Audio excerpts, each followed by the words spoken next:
Oh, I wish you could look at the screener. Feel like a decent fish.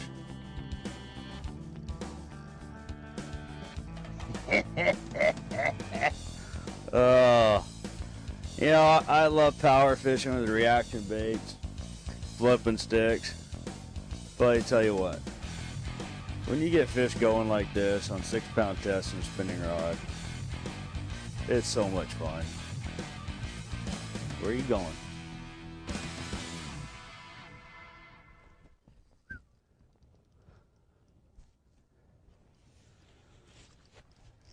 Oh, that's a nice spot.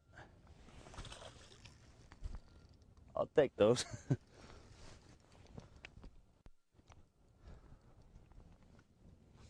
here.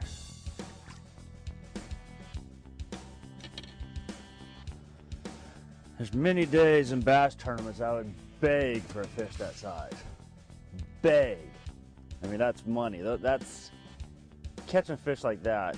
If I could catch a limit of fish like that every day of every tournament, I'd probably win Angler of the Year and make the Classic every year, guarantee that. But what a nice chunky spot. Cool.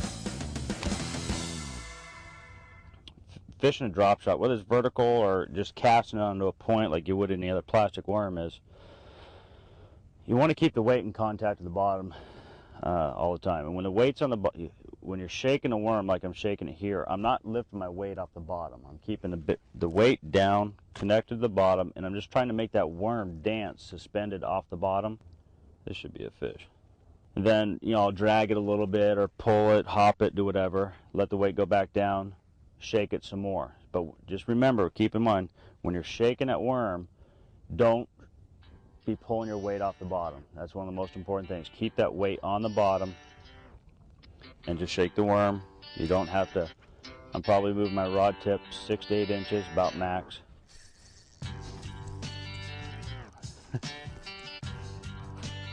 It sucks when you call your own shots, doesn't it?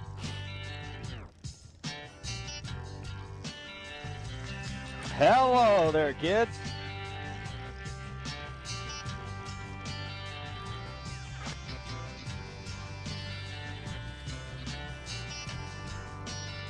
Get you some of that. I think he wants some of this, huh?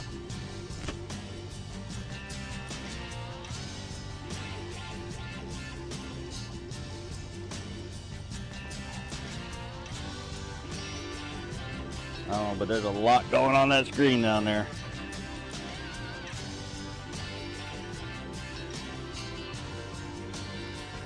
There he's coming up, coming up. Oh, big brownie. Nice smallmouth.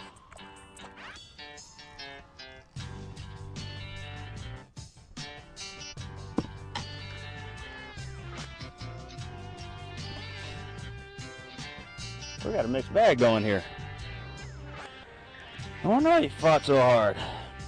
Smallmouth don't give up till the very end. I don't know how big that is, but he's over 2, I guarantee you that. Nice chunky smallmouth.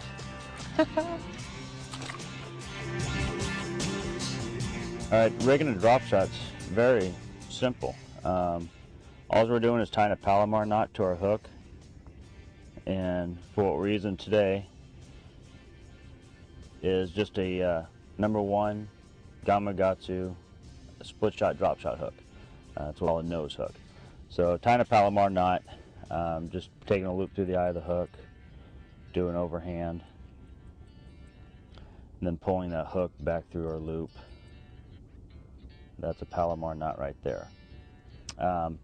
Typically, most of us are going to clip the tag end of the line off, and that's a no-no in this setup here. The #1 thing you need to do is keep your tag end of your line, and we'll make it a little bit longer than we normally do. We'll make it anywhere from 12 inches to 24 inches long. So this is a piece you would normally clip off here. Now here's the most important thing about rigging a drop shot, is I've got this tag end of the line here. Now, after I tied my knot, I want to take that tag end of the line, get a clean edge there, tag end of the line back through the eye of the hook, but you want to make sure you go through the point side of the hook, not the back side. Come through the point side of the eye just like so. Pull that tag end down. What that does is now it makes sure my hook is always turned upright, just like so. You want to make sure your hook is curled up, pointing up, just like that. Now I'm going to take, today we're using probably about a 12 to 14 inch dropper. So I'm going to cut my line about so there. Here I'm using an extra edge brass drop shot sinker. This is a 1/4 ounce. And drop shot sinker's got a really weird system. The weight, you don't tie it on like you would a common weight. It's got like this little wedge clip in here, and all you got to do is just stick your line through a little opening in there and pull your line tight up in there, and it just wedges in that little whatever we call it here, this little metal clip. So it's real simple. There's no knot tying involved with the weight. So that's basically what we have, is a glorified catfish rig. Weight on the bottom, small hook up here. Then we'll take a whatever type of plastic you're going to use. I'm just going to use this bait here, this new Terminator snapback, for example. When we're nose hooking, all you're going to do is take the worm and the hook and just go right through the nose of the worm, just like so.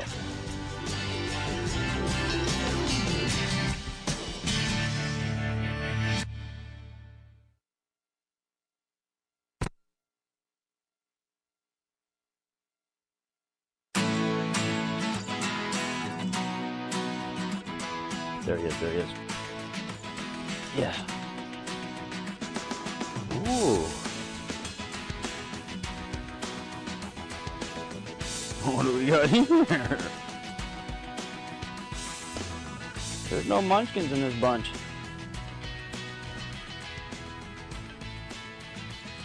You see that? I mean, that screen has just gone chaotic. Might be another brownie, who knows? Hold up there, kids. They make you earn their respect here. Oh, that's a nice spot there. That's a real nice spot.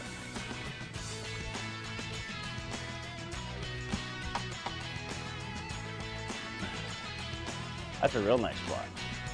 Typically this time of year, what you want to look for, key areas would be humps, creek channel bends. Spotted bass especially like long sloping points. If you can find a point running out in the main lake with a break on the end of it, offshore, key piece. Spend a lot of time looking around that. Might help you out. Oop, there he is. There we go.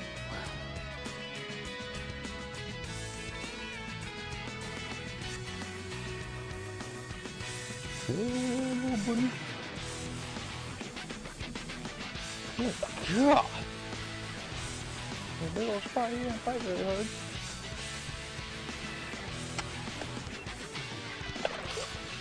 Oh, too full and fat. There again, once again, that's where when you nose hook a bait, 95% of your fish are going to be hooked right in that upper jaw, right there. That's why you got your hook point turned up, so you always get a good solid hook set right in there. No line rub, no friction on the teeth. I don't know how many fish I've caught today. Haven't had to retie once outside of breaking off. So just a great way to fish light line and catch good quality fish.